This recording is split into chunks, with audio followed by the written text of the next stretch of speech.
So in previous episode, we have seen till RAG. So now we want to see guardrails and safety and evaluation and debugging. So how to evaluate your entire multi-agent system or any agent that you build. These are the steps that you need to follow in order to have full functioning and error-free system. So guardrails are when you set limit for agents and human verification or approvals in between, and setting limits for loop in order to end the forever loops. So sometimes agent will stuck in forever loops. So infinite loops can happen if we are not setting the limits for loop. So that we need to do. This is guardrails and safety. And when we go with evaluation and debugging, every time that we do, we need to have log. So logs for everything, and so that we can have the repetitions tested or tool failure, and if any missing information, and if anything ignored in between that. And metrics to track is to have ask the user directly by giving whether the task have been completed or the satisfaction uh, inputs, whether the user is happy or not, and the tool accuracy that we need to check with a log file saying that whether a particular tool have been called every time. So user satisfaction is the utmost end goal. So when they have given like out of 5, 4 out of 5 and 9 out of 10, then the model is working fine. If it didn't, we need to go back and check where it is actually not working. So this will see how it is working in code. So guardrails is something where we just give the token tracker, the logs for everything. So we already have session ID and multiple progressive agent tool tracker, and we have record of everything. So this record function will collect all this information like prompt, completion, and total tokens are being used. And with that, we can just have a accuracy kind of calculation that we make with that. And record fallback, we just need to have how many have failed that record, and a summary of that for understanding whichever agents or functions have failed, we can backtrack and rework on that. So total tokens. So these are like simple function where you just call and have it done. So you can see these are the rejects thing that we can consider and send that to LLM if possible, or we can track it direct string match. That is also a valid one. So we just given like all those terms like input prompt injection, blocking, injection pattern, and topics which will consider all this pattern. So we have given all those instructions to it in order to handle the blocked messages or agents. And if needed, you can have this PI deduction if in user text or response from LLM. These are like add-ons that I just included. And check content safety. This is another thing like violations or any hate comments, dangerous or misinformation, whether the agent is sharing too much information to users where they don't have to have those information. So we can restrict all that. So guardrails will include all of it, and you can include anything that is more needed and exclude some of the things which you don't have to have at the priority level. And the output format, this is another one. So hallucination check is another thing which we still face issues with, and we just include prompt that the agent need to check with the facts, like or the fact checking assistant have been included with a source or any web search that can be tracked with certain keywords in it which relevant to the user questions and the source that it has, the data source it has. So with that we can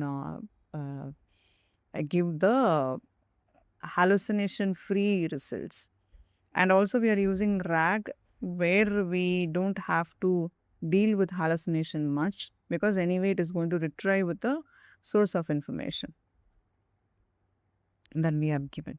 So now we are just going to call every functions that we have given. So PII and content safety and output format in the not violating anything like hallucinated, not hallucinated results. So these are that we need to have. If you ask me, do you need guardrails? Anyway, we are making the agent perfect. No, we need it. If you are like sending a full production, sending it for a production, you need this and evaluation metrics. So let's go with evaluation now. And here is the evaluation where we just assign like score for every agent, every results that we get. And from that, we can assign these are like above the threshold and considered as a good results. So likewise, we just set up with a score like -1 is poor, and we just have like accuracy, completeness, engagement. So these are like terms that user need to give us a feedback, and we just assign scores with. After that, we can calculate the score based on that. So yeah, and considering debugging logs, let's see like how it works before moving with the assumption.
So if you ask me, is this running by rules?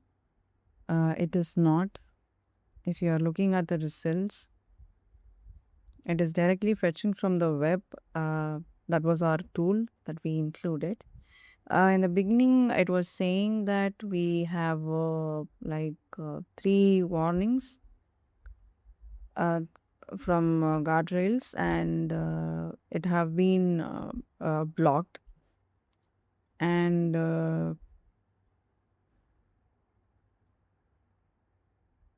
yeah, so guardrails, three warnings and found non-blocking. So it just got approved just because it's a warning, and Nothing was serious.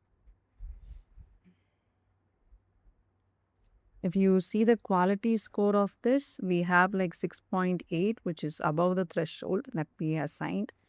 If it is like below 0.5 or 5, it would have given us a warning that we need to reconsider the topic, or we need to ask agents to search more and elaborate on the topic. So this is how it actually works. When it comes to hallucination, the React loop allows the agent to recover from the errors. So this was a hallucination warning. And you can see the JSON output for function call includes the parameter unit Celsius. So these were the identified hallucination which was flagged. And you can modify based on the requirements and the needs. So that's all I have for today. And I hope you all enjoyed this entire series. I'll post everything in Git repo. You can clone and make use of it. Thanks for watching. Bye.